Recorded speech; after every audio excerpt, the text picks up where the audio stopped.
connexió amb la música actual la podria definir en 3 vessants. Una d'elles és la composició de música per cinema, bandes sonores. L'altre és un projecte que es diu Passion Fish, que és el meu grup de música, que diríem que està parat, però recentment hem reactivat una miqueta. I l'altre, ensenyar música. Quan et dediques a alguna cosa de la música, ja sigui més amateur o més professional, seria com una punta d'un iceberg.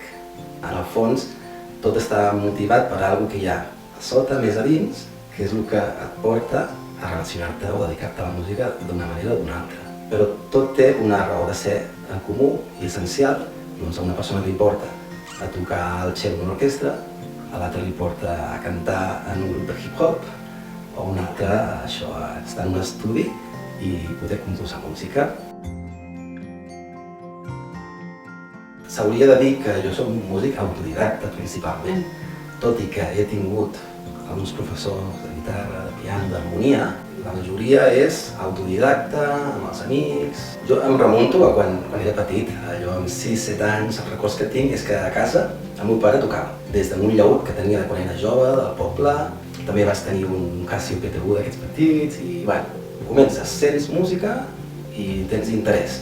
I llavors el meu germà gran s'apunta a classes de guitarra amb el Josep Tió de Sopa de Cabra i comença a aprendre. I llavors el meu germà torna a casa amb unes lliçons, amb unes coses, i jo què faig? És mirar, copiar-lo i anar repetint-lo que... Una mica ja amb 15-16 comencen a arribar a casa les guitarres elèctriques, el meu germà mitjà compra una bateria, tenim un garatge i comencem els 3 allà a tocar. I llavors vam fer un grup de música, que és el que he comentat, que es deia Passion Fish.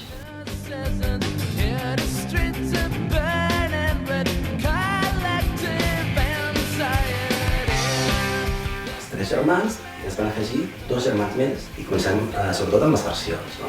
Però de seguida passem a les cançons originals que va composar el meu germà, i jo també començava a donar idees. I arriba un moment en què, a través d'un contacte, coneixem en Jordi Vicori de Barcelona i ens diu, us grava una maqueta, any 94. Vam tenir un contracte, un segell discogràfic que comença nou a Girona, que es diu Volvi Disc Records, i vam treure 3 discos. En aquella època la companyia pagava l'estudi, vam fer una gira pel nord d'Espanya i els concerts agradaven, venia gent, la venda de discos no, perquè això mai ha sigut fàcil, però va arribar un moment que vam deixar-ho parat, diguéssim. Comença una època en què comencem ja tots a buscar feina, fer una mica més la nostra. Però recentment hem tingut ganes d'ajuntar-nos i hem fet algun concert privat. Quan això para, doncs evidentment la meva música dins no para. Hi ha un moment que començo amb el piano i és quan al cap d'uns anys m'arriba l'oportunitat de fer una música per un curtmetratge i llavors dic que sí. I amb uns mitjans molt rudimentaris doncs faig una primera música per un curtmetratge. És una vessant que m'agrada molt.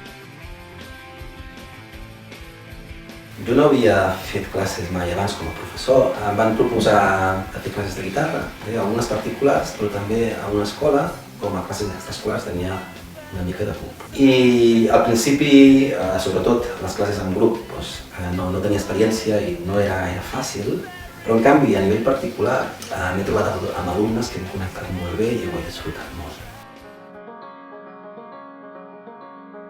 Quan feia només classes o algunes feinetes més puntuals, des d'una banda sonora fins a una cosa més puntual, em deixava un espai per la responsabilitat de pare i de casa. I a nivell familiar ens anava molt bé perquè tenia molt de temps per dedicar a la casa i la família. Recentment tinc una feina a temps complet d'un altre tema, que és gestió de projectes, i deixaré les classes perquè serien masses coses. La suma de la feina actual a temps complet més les classes sí que me'n donaria totalment com a pare. No he tingut la sort encara de dir jo amb el que guanyo en música puc viure. No ha passat mai. Una cosa és aquest sentiment que tens d'expressar musical i l'altra cosa és dedicar-se a la música professionalment i guanyar-te la vida amb ella. La gent que pot viure d'això n'hi ha molta menys i costa molt, especialment en aquest país. Quan m'encarreguen una pel·lícula és meravellós. A més perquè tinc entre cometes, la sort de que no és la meva feina al 100%, que també sé de casos que hi ha compositors de cinema que van tan a tope que potser deixen de disfrutar tant, no? Però com que me venen de tant en tant, és molt xulo el procés creatiu, no? De rebre un guió i començar a pensar, començar a fer proves. Jo funciono molt a Projecte Gravar i toco. Si sapiguessis la d'idees que he agafat d'aquestes gravacions, de dir, uau, això és interessant, una petita idea que surt, l'agafes i la vas desenvolupant. Un cop tinc el guió, i sobretot després, quan m'arriba el primer muntatge, és aquella idea que tinc allà, la poso i la provo, com funciona. Normalment les idees són un piano solo, però després clar, has de produir amb els instruments, ja sigui orquestrals o guitarres. Ja després amb les imatges ja veus com funciona i ja vas sincronitzant. És molt xulo.